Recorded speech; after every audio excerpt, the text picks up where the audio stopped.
sure some of y'all have looked up on Google how to move out your parents' house, your grandmama house, somebody's house, how to live on your own, surfing on YouTube, watching videos, and a lot of them get very vague information.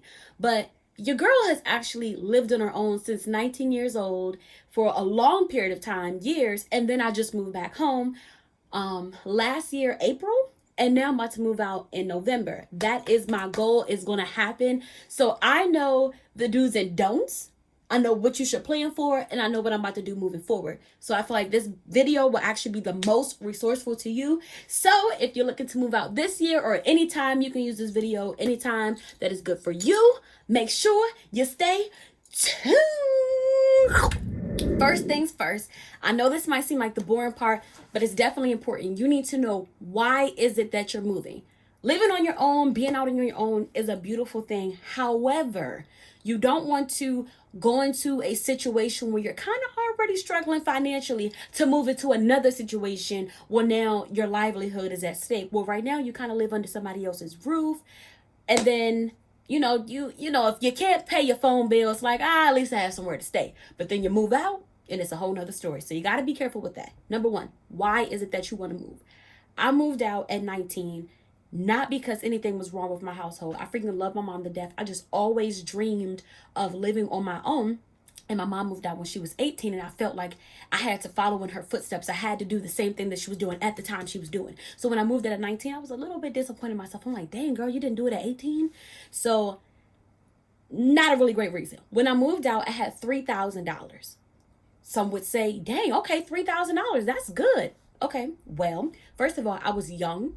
The only credit I've established was a credit card, which is beautiful, but you kind of want to have a little more history of credit, whether you get a car in your name.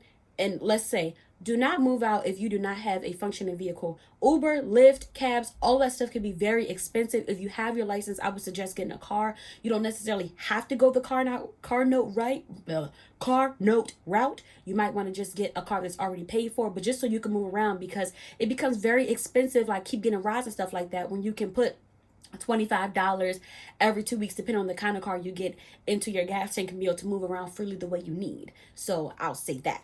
But I moved out with $3,000. Sounds like a lot of money, right? A lot of money. No. I was young, so I had to pay first month's rent.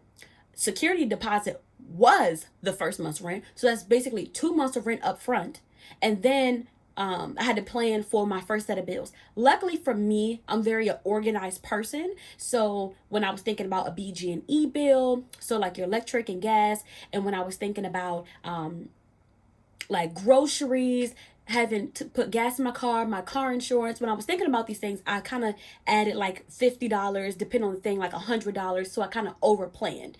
So when I went to move out, I said, good, at least I got this extra cushion and I know that I can live a certain way. But let me tell you, when I wrote this stuff out, it was literally enough to pay for my bills, and that was it. So if you watch some previous videos, whether it's on Instagram, a live video, you know that I have lived paycheck to paycheck, and I literally went around with no groceries in the house, which I didn't care because I didn't live with anybody, so nobody had to know that. My gas tank was always on E. It felt so good just having my own spot, but you don't want to live like that. What's the point of moving out to work to pay bills and be miserable? No, you want to enjoy your space. If you want to pay to live somewhere, at least be able to live in it and not just see it as a place where you can lay your head. Now, if you live in a toxic household and your situation is just bizarre and it's like, I gotta get out, then I would suggest the roommate route, or you can definitely look into income-based housing. Income-based housing, a few of my friends actually did it. Unfortunately for me, my pay scale will not allow me to, but it's definitely a beautiful thing. I think your rent could be like between like $600, $700, $800 depending, and I know that's really, really good. I know they have like long waiting lists, but it's definitely something you want to look into if you're not trying to pay market rent, and you don't have to pay market rent. I would definitely look into that. So if it's a toxic situation, a roommate might be nice to just kind of get out, or definitely look into income based and work towards that. So anyway, so when I moved out, I literally like planned my pay and the bills for just that, and it was hard. I had multiple jobs and I still was not really seeing much money at all. So that's not cool at all. Know your why. But back to the $3,000, because this is something that I'm going to do a series. So this is just part one. We're going to talk about the why, a little bit of my experience, and then each video is going to be, you guys definitely want to keep up, seriously. Each video is going to be a step-by-step plan, because I write out everything. I'm a big writer. I have a whole bunch of books, everything that I want happens because I have actionable steps. So I want to make sure that you are able to do that as well. So I say this to say, so what happens after you pay your first month's rent, your security deposit, you put groceries in the refrigerator? Now where are you going to rest your head? You want furniture. Okay, you want furniture. So I think maybe for a period of time I had like a blow up mattress, but the $1,000 that I had, I went and got a bed. I never got a dresser. I got like the little bins that you get from Walmart. I went and got a couch, $600. If you want to know how to shop and get stuff for your house but save money, I'm your girl. I got my bed from BJ's Wholesale Club. I got the bed frame, the mattress, and whatever that hard thing under it for $300, and it was a queen size. And then I went to Big Lots and I got my leather sectional for $600. So I'd be on a budget, but they have like apps like OfferUp and different things like that where you can get used items. You want to just make sure you clean them and things like that, but you don't have to go big. Just make sure you got what it is that you need. Something to eat with, something to sleep on, a TV if you like, and things like that. So you have to understand, like, $3,000 sounds like a lot of money, and it sounds like a lot of money to me, but pretty much in the first month it just wiped away with groceries, furniture, bill money, like the first month. And then right after that I was paycheck to paycheck, paycheck to paycheck, paycheck to paycheck. So I think that when I was working at Marshall's, a manager told me, if you're going to move out, make sure you have at least $15,000 saved. Sounds like a lot, right? But I can show you an actionable plan on how to save $15,000 before you move out. And you might think, Diamond, moving out in November is very specific. Reason being is because this year, in November, when I was looking at apartments, they had apartments for they had specials. So there's always like a bunch of specials and things going on, but I know around November it's cold.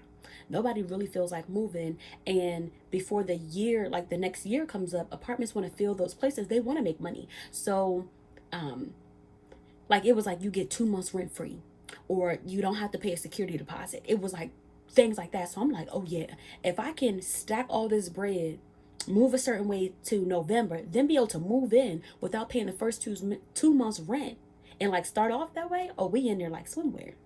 So that is that. I know y'all's probably expecting a lot more out of this video, but I definitely want to do it in a series, because I feel like in order to give you what you really need, what's really going to help you, then it can't be done in just 15 minutes. Like, it's going to be a long video. So make sure next video you have your notebook, your pen ready, and you are ready to write down what is going to happen and what's going to get you there.